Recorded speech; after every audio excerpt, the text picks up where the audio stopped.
धन्यवाद सभापति। विदेश मंत्री सुषमा स्वराज ने लोकसभा और राज्यसभा में 15 जून से लापता 39 भारतीय बंधकों पर बयान दिया है।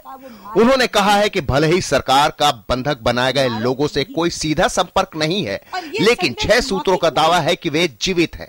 विदेश मंत्री ने कहा कि पहले भी इस तरह की खबरें आती रही हैं। ये खबरें हरजीत मस्सी के बयान पर आधारित है।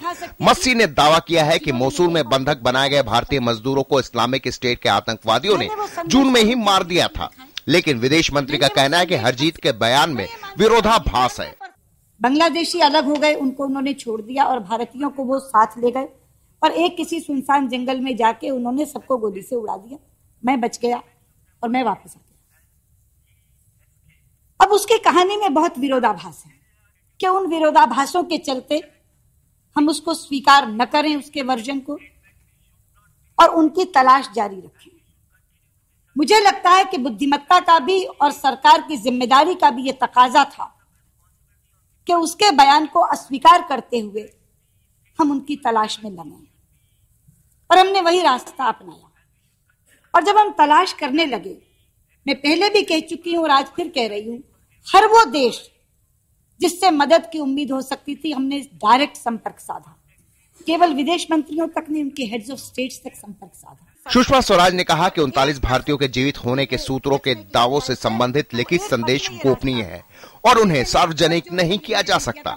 साथ ही हरजीत मस्सी के बारे में जानकारी देते हुए उन्होंने कहा कि वह सरकार की देखरेख में है। एक के बाद एक 6 सोर्सेज हमें ऐसे मिले जिन्होंने कहा वो मारे नहीं गए, वो मारे नहीं गए।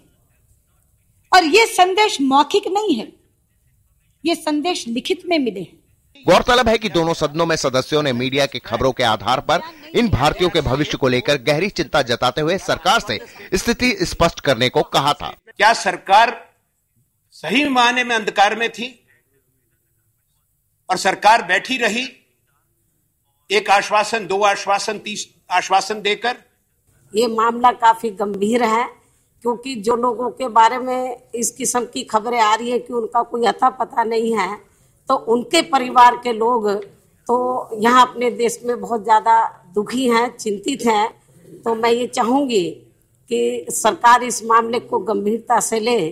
जो परिवार इस उम्मीद में थे आपके पहले बयान के बाद कि वे सुरक्षित हैं और सुरक्षित आ जाएंगे, उनको बहुत जबरदस्त निराशा और हताशा है। दूसरी तरफ सरकार के भरोसे के बावजूद मीडिया में चल रही खबरों से परिवार वाले परेशान हैं। मेरे तो मांगे हो भाजी अं नहीं नौकरी चाहते, हम बच्चा ही मिल जाए, बड़ी मेहरबानी है। अं नहीं नौकरी मांगे, साਡਾ बच्चा सही सलामत आ जाए, बस भाजी यो मेरा, सानू नहीं नौकरी चाहिए, हमें बच्चा ही चाहिए। इस मामले पर सरकार का रुख साफ किए जाने से उम्मीद तो जगी है, लेकिन लंबे इंतजार के कारण परिवार वालों की बेचैनी बढ़ती जा रही है, जिसकी तरफ सरकार को देखना होगा। प्रकाश पांडे, डीडी न्यूज, दिल्ली।